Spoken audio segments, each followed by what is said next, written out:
Hello, hello. It is noon on Tuesday, and once again, we have another meet.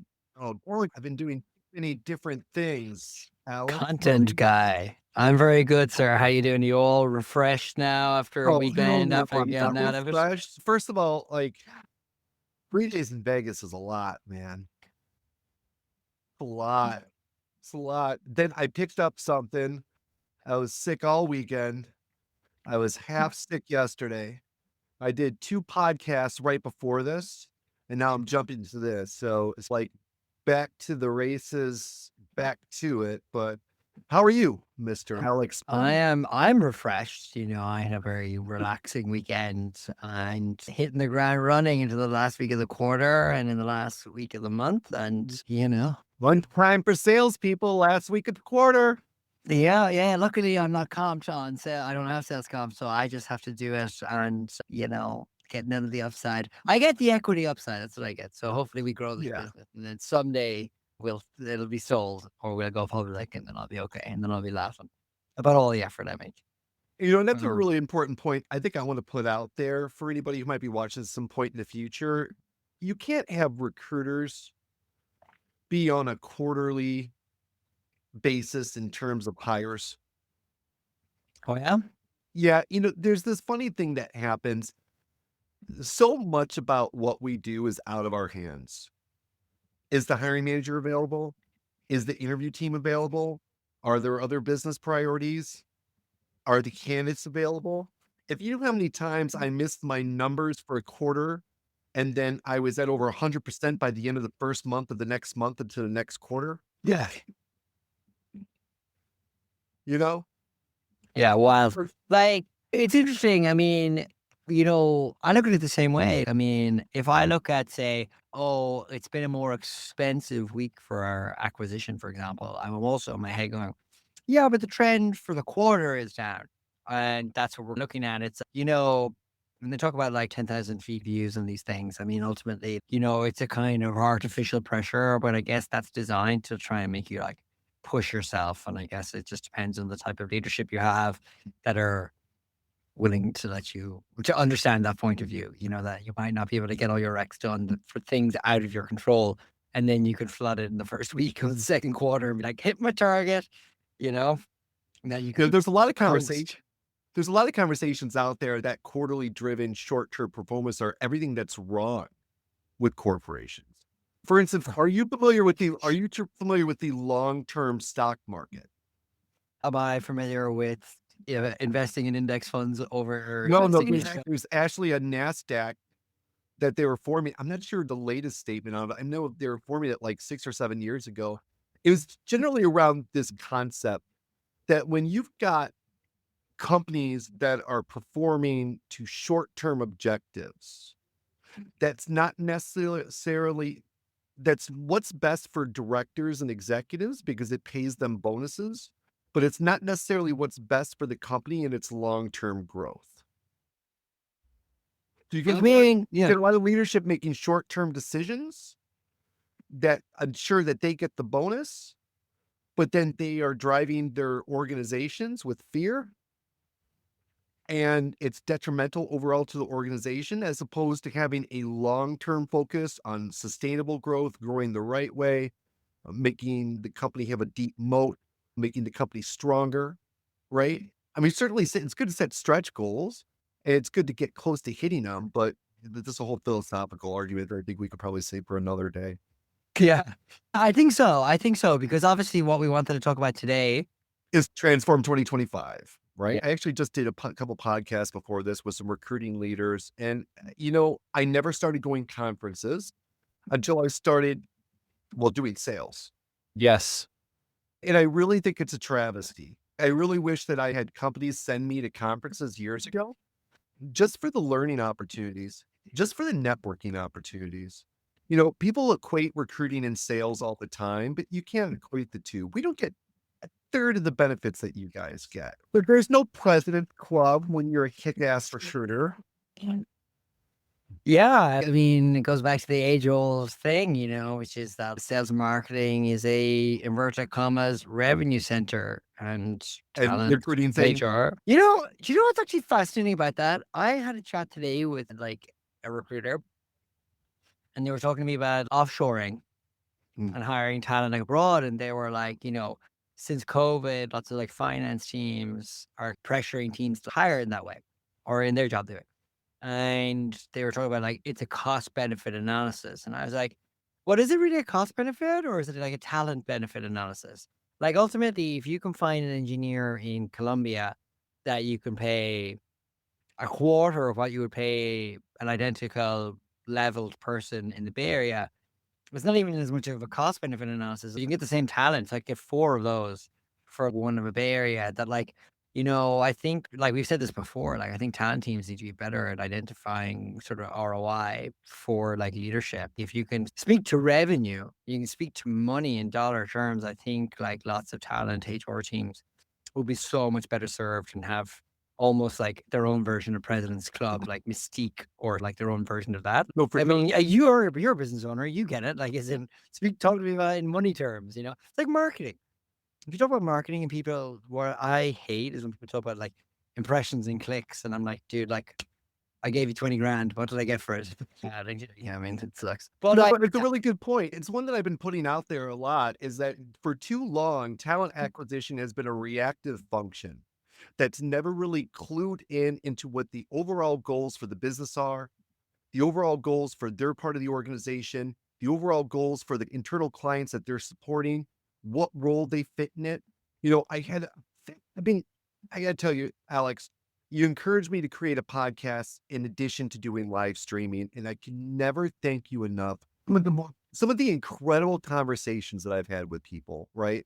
yeah, And actually, the one that I'm releasing this week, which I got to do immediately after this live stream, is with the director of talent acquisition named Brian Pachowski. He works for okay, a consulting company out of Utah called EXP. He's a brilliant, dynamic talent acquisition director. But what's really unique about him is because he works specifically within a consulting business. yeah, He's really able to nail down the ROI that his talent organization has on the overall company's performance. And if you go, it's Piotrowski if you want to look him up on LinkedIn.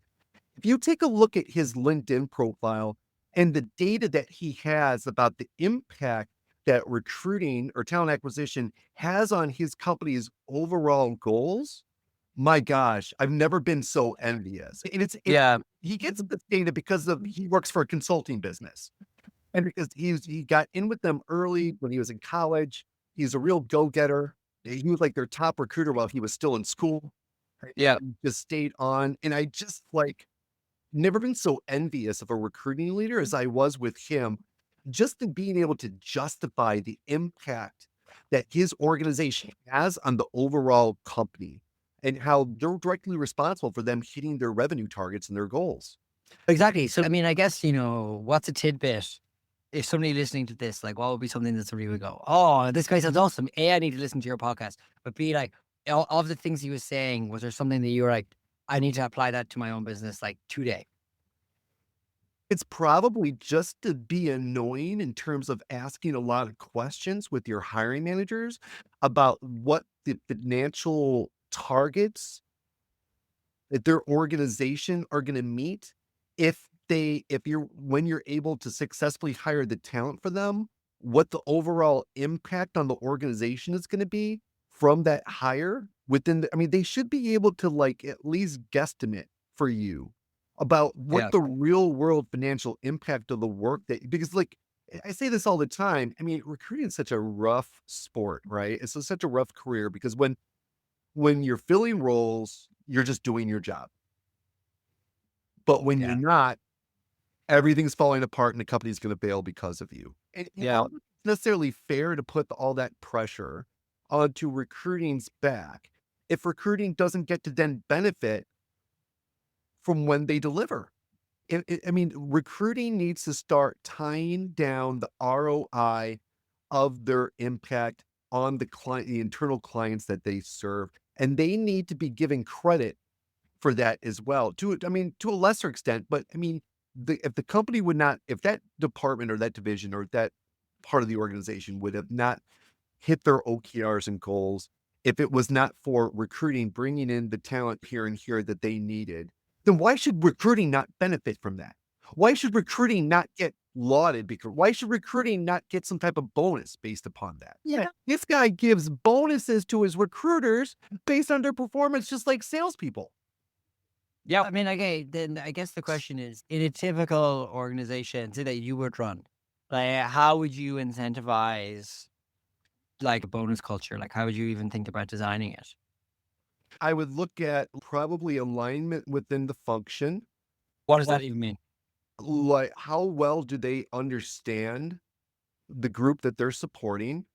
I would certainly look at the traditional metrics like time to fill, time to hire. Yeah. That So that type of when you're saying like understanding, you mean if I was a recruiter and you put me on the sort of engineering team hiring and I was sending them a bunch of candidates that they were like, scrap, like you need to get us better candidates or you're not capturing what we're looking to hire for. Is that like really just a time to hire question, or is it like time to quality question or like quality to interview question? You know what I mean? Like, what would be an actual like metric, like first interview positive, in terms of like leading indicators, so to speak? You could break down the recruiting funnel and see where the friction points are just upon the space in between each stage of the process, which is what I typically advise clients on. Because often what you'll see is that there's going to be a big disconnect between initial recruiting screen and initial hiring manager recruiting screen, right? Like you'll be moving really quickly here and then a big delta here. And you're like, why is that? Because the hiring manager is completely overloaded and they're not making time for recruiting like they should be. But who ultimately pays for then not filling the role within 30, 60, 90 days? The recruiter does. Even Yeah. though the recruiter really has no power in that relationship, the hiring manager is their client. The hiring manager is the one with all of the power. Yeah. And so it's been very hard for internal recruiters to create very tight partnerships with the people that they sort. I've traditionally seen. And it's because of the reactive nature of recruiting. I just think there needs to be more cohesion and that recruiting should be looked at as something that's not just a cost center, but as something that's part of the overall holistic needs of a company that allows a company to be successful. I mean, certainly there's nobody to recruit for if you don't have sales, right? So sales drives the bus. But if you don't have recruiting bringing in the best salespeople to support the initial people that got the bus kicked off, then that bus is not going to be very, I guess, plentiful or it's going to be very productive, right? So it's a very symbiotic type of relationship, and I just feel like that's never truly understood. And it's just when I go to conferences like Transform, and I think back one time when I worked at Granger, I helped build 2 on-site sales centers for them, one in Alpharetta, Georgia, and one in Trenton, New Jersey. And over the course of a year, I hired hundreds and hundreds of people. I had directors coming up to me and telling me, how instrumental I was in their success. And then, that sales organization had a big annual kickoff at Disney World. Did I get invited? I mean, you're Would real would would dramatic pause there.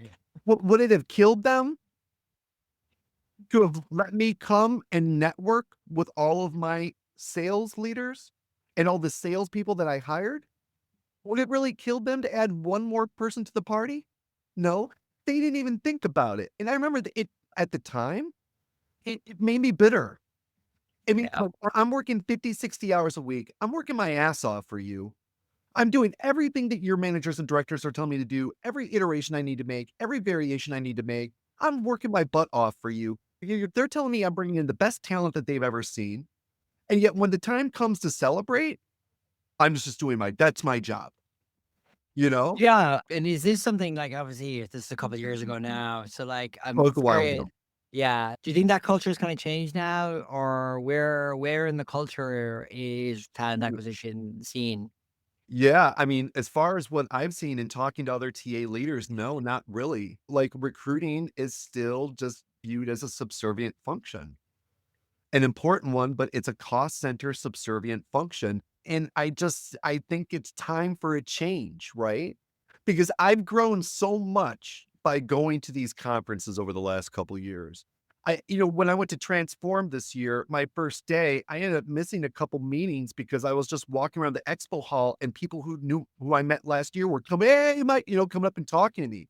I mean, I'm easy to spot. I'm 6'5" and I've got blonde hair. You're 6'5", eh? I'm 6'5", yeah. I'm 6'5", I've got blonde hair, and I've got a very deep voice. So, like, my voice can boom across an expo center. And Yeah. I had lots of people that I met last year coming up and talking to me. We're reconnecting, we're grabbing a cup of coffee. I'm seeing vendors that I've known. It's lots of different people, and I'm able to build relationships in a way that I've never been able to build before. And I just feel like if I were to be all of a sudden brought in as like a global head of talent, and they were going to say, how do you want to build your organization? I would say, one, I want to work with the executives so that recruiting can get some credit for the impact that we have on the organizations that we support, that our recruiters know the impact that their hiring is having on the clients that they're supporting, down to the OKR and revenue that it's helping the company to bring in, that we give bonuses for people based on performance, that they're being able to bring to, that we have something like a president's club for recruiting, where the Yeah. top recruiters get to go on, like, a fancy trip and have the executives kiss their butt like they've been doing for salespeople for all these years, and that recruiters get to have some learning and development budget, whether it's going to additional training, whether it's going to conferences, what have you. And I think that probably the most progressive organizations have that. And I certainly hope that they do, but I think that not a lot of organizations. You know what's interesting? Okay, yeah, you've actually triggered a bunch of things in me that I'm curious. Okay, so talent conferences have existed. Like you just came back from Transform, for example. Talent Yeah, it Connect was has been. expensive. I got the startup price and it was still Oh, I see. $1,300 just for the Yeah. ticket. Okay, fair And I enough. met quite a few people there who paid for the ticket out of their pocket. Yeah, yeah, yeah. I mean, okay, so I'll give a better example. So, like in certain industries, it seems, or in certain companies, talent is considered like premier. Like I'm thinking of, your man Laszlo Bock at like Google, who is at like the head of people there, designed their sort of like people process, and it's Yep, obviously become legendary, I guess is the word yep, I frame it, or yeah, like legendary. I don't know how else to describe it. And I guess the question is that the bar for everyone? Is you really need like very strong leaders? What I'm getting at is, was the culture at Google the way it was designed in its early days? I mean, you were there. Like, were you at Google for a while? Am I yeah, I was mistaken there there? for a year. Yeah. Was it the culture that drove the perception of their hiring, or was it the hiring drove the culture The ultimately? culture drove the perception of their hiring. Yeah. You cannot understate the importance of a strong employment brand. Well, that's a very good point. So let's speak more to that then. For instance, when I work for a startup that doesn't have name recognition, I mean, that's why we developed the Team Source platform. That's why we do outreach as our clients' hiring managers. That's why we work in building executives' relationships with the talent pool. That's why we build strong pitches. Every person that we talk to in a phone interview, we give a pitch on the company right away. We really try to show them how they're positioned, what the impact's going to be, what the role's going to be. When I interviewed at Dropbox, like individual LinkedIn messages, and I'm talking to the CFO of GoPro, Yeah. I don't really have to do too much extra work because I'm backed by such a strong employment brand. Like it makes it a lot easier. And the thing is, like, if you're a recruiter and you're in your day to day, you barely have time to do anything. How are you going to get? I mean, that's why I'm glad to see there's more. That's why I'm trying to encourage more recruiters to create content, more experienced recruiters who've done a lot of things to create content and to share what's working with them and to get that out into the zeitgeist. Because how else are you going to learn? Yeah. If you go, for instance, and here's another important thing that I learned at Transform, Alex. Last year, we left before the end party. Boy, was that a mistake. Let Mm. me tell you, people, if you need to go to an expensive conference, you stay until that thing is in bed, okay? Because this year, the capstone performance, and it was so ironic, was Timbaland. Okay, now you have to understand, I'm a big rap fan. You might not believe, but I've been listening to rap for a long time. I don't like party rap. I like Kendrick Lamar. I like Childish Gambino. I like A Tribe Called Quest. I like Farside, Boogie Down Productions, Public Enemy. I like artists who've got a point of view and they're not Yeah. just, "Oh, party, oh." And so it was at this nightclub in Vegas called Dre's. It was insane. They rented out this entire nightclub. There's, like, cabanas with jacuzzis. I'll put some pictures up on LinkedIn. It's funny, but Was this the official end this is party? the official This capstone was of this Transform, right? was it Greenhouse that sponsored that, I think, or something? Greenhouse sponsored it, and, Hi Bob, and Yeah. I think one more sponsored it, and Timbaland was like, "Greenhouse," and everyone's going, and it's so funny watching a bunch of HR recruiters and salespeople party because everybody's partying, but they're keeping distance and they're being respectful, so it was just hilarious. I'm older. It's not my scene anymore. And by that Yeah. point, like, I was tired. I don't know if you know this, but I broke my hip and my pelvis skydiving, when I was I younger.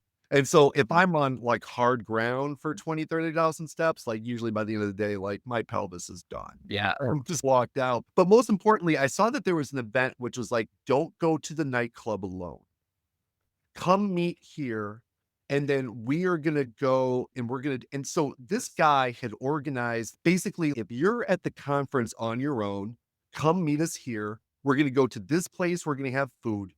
We're gonna go this place, we're gonna have some drinks, and then we're gonna walk to the nightclub. And he just did it on the fly. He did it on the cheap. He got like a tripod. He put a pad with a timer on it and he put some Christmas lights around it.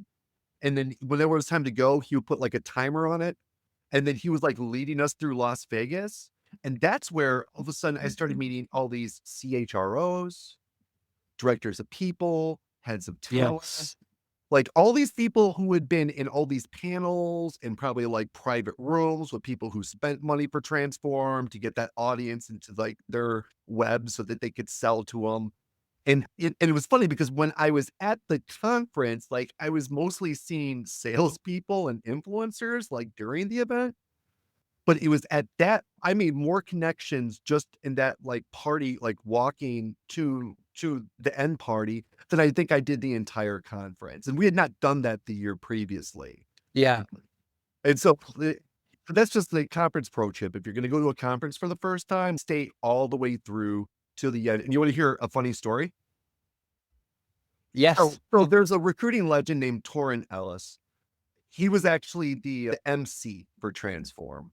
Yes. And Torrin came out to kick off Transform, and I wish that I had recorded it.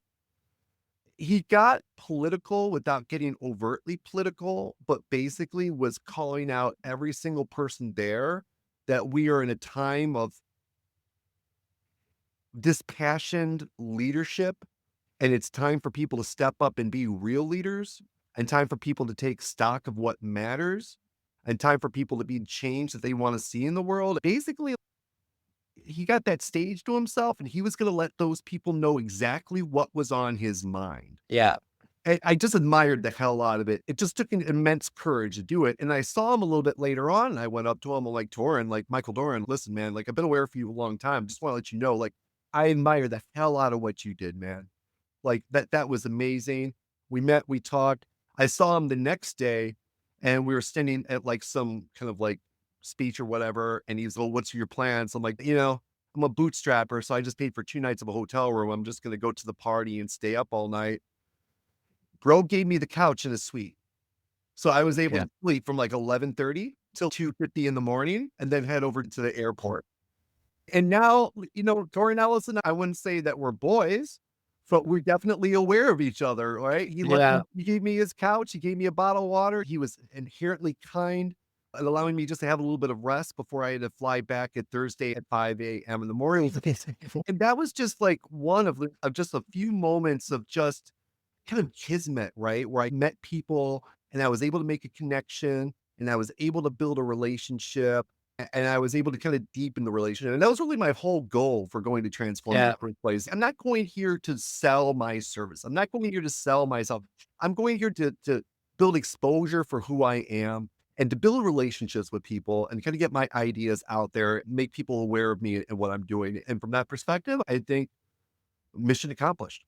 I would say, honestly, if you keep doing what you're doing in terms of creating the podcast, doing the lives, creating the content, the more of these sort of conferences that you just go up to, that you don't necessarily need like booths or anything, just show up, and be your like.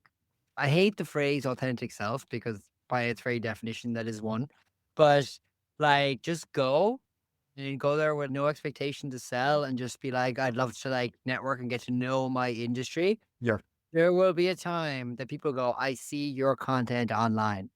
I had You one know, person, this one woman I was talking that to because she's very that's your frustrated with the only, that's contingency your model.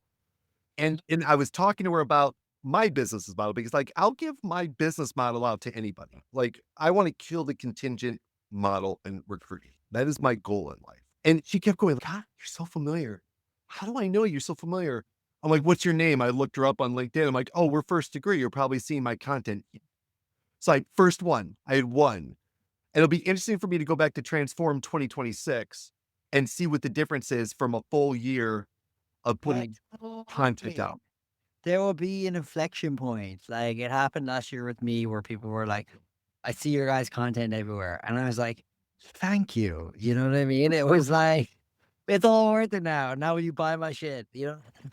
Do you know what I mean? In the Yeah. sense of like, it's like, it validates it because you know that your audience is like on LinkedIn and really most importantly know that you're providing value. You know, the fact that somebody is you're in someone's brain somewhere that they recognize what you're doing to a degree that they are able to recognize you in the real world. And I think that goes back to just, cranking out this kind of content and formats of it. And it's like good quality, thought provoking stuff. You know what I will say about your tour in Ellis that I found fascinating? Because obviously while you were chatting there, I was like, I gotta Google this guy. I gotta look him up on LinkedIn and see what's what. There's a quote that's gone viral that he said, which I think is interesting. In the mark of the man, he says the measurement of a nation is not found in its wealth; it's actually in its willingness to uphold dignity for each and every individual.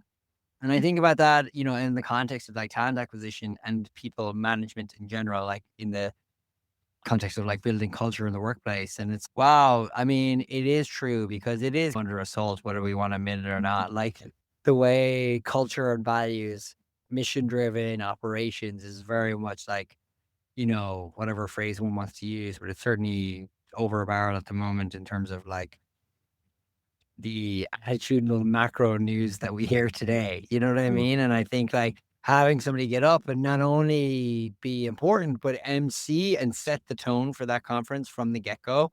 That no, because he makes in his post, he talks about in his post, he has a comment here that he says basically, like the workplace is for all. Do you know what I mean? And I don't want to make this a DEI podcast, but I've always been in the opinion that like the three words by themselves are absolutely fine. You know what I mean? There's nothing wrong with having a diverse workplace. There's nothing wrong with having an equitable workplace. There's nothing wrong with having an inclusive workplace. I mean, if anything, that's exactly what people want. Why wouldn't you want one of those three things anyway? Obviously together they've been essentially demonized as a sort of, you know, I don't even know where to begin with But the the funniest thing about DEI is you know who the organization was that really launched DEI into the world? tell me. The United States Army in World War II. Yeah. Moment in time that everybody looks back with such starry eyes. That's where Sorry. diversity came from because they realized that the black soldiers were just as fierce. I mean, there's been so many amazing movies that have come out that have talked about like I could just think of like the Red Tails, right? And the bomber crews, saluting those black, like you guys saved our butts. Or there was another movie about a bunch of black women who fixed there's a major mail snafu and none of the soldiers were getting the mail. And these women came in and everybody was racist towards them and they were giving them crap and they like fixed it and they got all that mail to the soldiers and that just boosted their morale and helped them finish up World War II. And the United States Army learned very early on that diversity equals strength. The best ideas don't come from one race. The best ideas Totally. come from when you have a lot of different people from a lot of different background and experience. And by the way, if your entire team is like young and Asian and female, like a guy like me could technically be considered a diversity hire. I mean, I kept trying to say that to them at Google at the time because they would have us do diversity sourcing. I'm like, what does the makeup of the team look like? And one person was like, listen, we just want you to source black folk. I'm like, oh, okay. So why didn't you just tell me to source black folk instead of telling me to source diversity. Like, even when I was a kid, like, they Yeah. didn't understand, like, diversity doesn't just mean a color or an Particular. ethnicity or a sex. Diversity means what does the team not have that would bring diversity to the team and allow them to have a fuller scope? And that's why I see so many people right now who are older, who are just dismayed. They're not finding jobs. I'm just like, it's frustrating because I know a It lot is. of really qualified people who would just crush it at companies and people aren't even considering them. Yeah, it's interesting. I remember I had a chat with when I was at Lambda School, the head of talent there, and I asked her, and that was this is 2020, and it was also like it was very pro DNI organization and very pro that sort of like phase of society. I don't know how else to describe it. And I asked her, I was like, look, how am I supposed to source this kind of talent? And I don't want to feel like I'm in a position where I could be misconstrued or it's like I'm not giving like the opportunity. And she's Alex, the opportunity is not giving the job. The opportunity is giving access to get to the job. Yeah. And I was like, that was just a light bulb for Yep. me. It was like, just think of your pipeline. It's not hard. As in, okay, and let me take that. It might be hard to source certain candidates for your pipeline to get them in. But if you're being deliberate about culture within your organization, I think that's very fair. I mean, go and find like as many diverse whatever you're defining as like diversity to get them into your pipeline. If the most white bread person gets the job in the end, then so be it. You know what I mean? That's ultimately like you're trying to hire for the best talent. Yeah. But like to your point about like diversity, like as in ultimately there's talent in all shapes and sizes, in all forms and factors. And it's luck, just because like you said, you had a team full of, Asian women and you're like the tall white man or whichever, you know what I mean? Like you're the inverted commas outsider in that sort of context, it's okay, cool. Bring the version of you into that circle. Let's get you interviewed. You might have a completely different perspective on solving the problem to make that business better. I just find it very interesting that it's been very demonized. And I think So demonized. just tying it back to your mentor and Alice, like to get up at a conference like that, I mean, it is ballsy, as in, if there I am using gendered language. It is very like, I mean, it's brave because it's like, it is not the narrative du jour anymore to talk in that kind of language and to be at a hiring and people conference and making that the sort of like cherry of your speech, of your MC, I think is actually very important because to that point, if that conversation is not necessarily going to happen at a conference like that, surrounded by other talent professionals, I mean, it's pretty much going to be a non-runner and non-starter if that kind of conversation, if that light and that candle kind of burns out. For That's sure. how I would feel about it. Just the way the kind of cultural narrative within the country is at the moment. As extroverted as I appear to be on the outside, I'm extroverted introvert. I have a hard time You sometimes. are not an Yeah, introvert. I am, man. I honestly, even me, as extrovert as I seem, when I am on my own and I don't know anybody and I've got to put myself out there, I get as scared as anybody else does. Like who'd want to talk to me? I don't know. The self-doubt keeps in. And I just tried to listen to some advice people have given me. And one is you can sometimes have the best conversations just sitting down with people you don't know when it's mealtime. So I really put myself out there. I would go where there was a kind of a half a table of people eating. I'd ask if I could sit down. I'd start talking. And I had one instance with breakfast where a woman like really wants me to follow up with her because she and her husband have got some type of medical practice. I don't know, but they're building technology and I don't know what she wants to talk to me about, but she said, "Oh my gosh, I almost feel like God brought you into my life and I can't wait to talk to you." I'm like, "Great, I can't wait to follow up with you," which was like really interesting. And then the last lunch of the day, I sat down and I started talking with this group of people from this big experience management, like ERP type of platform, but it's open source. And so I didn't even realize I was talking to the entire people team. Yeah. And asking me about what I do, and I just started to talk to him about how SaaS is becoming commodified, and the platform that I'm building is, trying to jump on that trend, and ended up just, like, having a really inspired, insightful conversation with them when it was just me sitting down randomly and asking if I could sit with people. I used to jump out of airplanes. The thing I learned from it is like you have to use your fear to push you forward. That's when good things happen, right?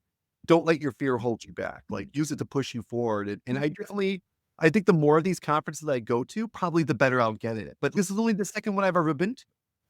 I'm technically like a newbie. Well, I mean, I'm in my 50s. I've been a recruiter for over 25 years, but yet I'm completely out of my element. I'm creating, and at the same time, like I had a podcast post, and then LinkedIn's blowing up, and I'm getting all this positive feedback from it. So, I'm getting like these little blasts of "you can do it," from the LinkedIn community, while I'm out there, with another community, really trying to put myself out there. That is awesome. And I think, like, it goes back to just, to your point, like feel that fear and do it anything to Yeah, use that phrase, or do it anyway, rather. yeah, I think, you're an entrepreneur in a very now very hot space. sure. Mhm. Crowded. A crowded equals hot. You know what I Yeah, mean? In the sense and ultimately you gotta have no shame. You know what I mean? Like you gotta that's get what up I'm like, starting to learn. yeah, you gotta, what's so funny? It's like when we did our first LinkedIn live, Yeah, if you think about that compared to this now, where we're much more comfortable speaking with each other, yeah. you know, we didn't like mess up the introduction. I think didn't we do the first time? Oh, Like, it was you know awful. what I mean? It's awful and it's Yeah, shit and it's cringy and you're like, oh, I can't even do it. And then you like do one, two, and then you're fine. yeah. And I remember about this time last year, I was like leaning into creating like LinkedIn content and trying to create like podcast content. And I remember there was a guy I had on my pod who was like the head of franchising. And so there's a franchise kind of talent podcast, and he's the head of franchising at a company called, I'm actually going to forget it now, something hot chick. Oh, I'm embarrassed. But his name was Michael LaRue. And I remember I was chatting with him and I had him on the pod and something chick. Angry Chicks is a chicken brand. I'm not sure if you've Oh seen my anything. god. I was like, man, like your LinkedIn content, it's great. And he was like, what do you mean? And I was like, it's just me and my dog like walking down the street. I was like, they're like shower thoughts. And I was like, how's it going? And he goes, the first couple, I was so embarrassed. I was to dig myself a hole in the ground. And then I started getting 10, 15 likes. Then I was getting like 30 likes. Then I was getting like 50 likes. And then all of a sudden, I was getting inquiries about the brand and like people looking to be like franchise partners. And I was like, you, sir, have hit the inflection point Mm. where it's like there is that initial cringe of you doing it and going, "Oh my god, my friends might see this or my family might see this," and then you're just into the fact that there is opportunity for those who keep at it. It rewards your consistency and being able to put yourself out there because content is just him on his phone and he's got his dog like down. You can't see obviously 'cause the way the cameras, but he's got like his dog and it's imagine his dog's like going to the bathroom and he's just doing a little selfie kind of video. But they're good little shower thoughts, and I was like, I have thought about that for a year. Because I'm like, it is that simple.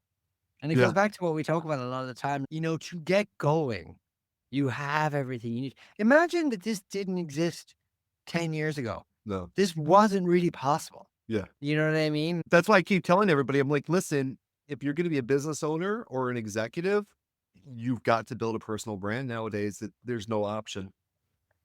There's absolutely There's you no got way to you do could it." be a successful entrepreneur in any sort of quasi technical space. I'm sure you could be like a farmer, but I don't know if you could be like selling a solution to a digital business with not having some semblance of a profile online that like you have that is able to generate like a tactile amount of interest in you, be it impressions, clicks, your content, whatever. Like it's just like a non-negotiable now. But that's not to say that the bar is high. The bar is you walking your dog and taking a video selfie and just putting it on LinkedIn and just capture your thoughts. That's how low the bar is to get in on that, you know? Now, I will say some areas for improvement I think about conferences is that, and it's funny because I saw a woman had put a post up about this, basically that the panels are too short, and there's a lot of people talking about AI who aren't experts on AI, and there's a lot of people talking in generalities without giving specific tactical feedback. And it's funny because I actually took the post and I sent it to Samra Jaffe, who's the leader of Transform. And I said, "Hey, wanted to share this post with you because you're a builder and I know you would appreciate feedback that's not always positive, I go, "I noticed this as well." I go, and then I said, "I'm building myself as an influencer, trying to give people tactical advice to make themselves better recruiters, and I'd love to be considered for speaking opportunities in the future." She wants me to follow up with her in a couple weeks. Whenever I do any type of webinar, whenever I've done in-person events in San Francisco, I started doing it early. I would get invited to panels in San Francisco, and I noticed that everybody else was just speaking in generalities, so that I would just start giving real specific things that I would do, and I would see people out in the audience would start whenever I was talking, they would start taking notes. Totally. That would I think resonate. you were dead. I think let's just unpack the actual there's a couple of things you mentioned there. Okay, so let's start with that, which is, the quality of the conversation in the Sure. conferences. It's like, what's the purpose? Is the purpose is that somebody's supposed to walk away with at least one nugget per talk.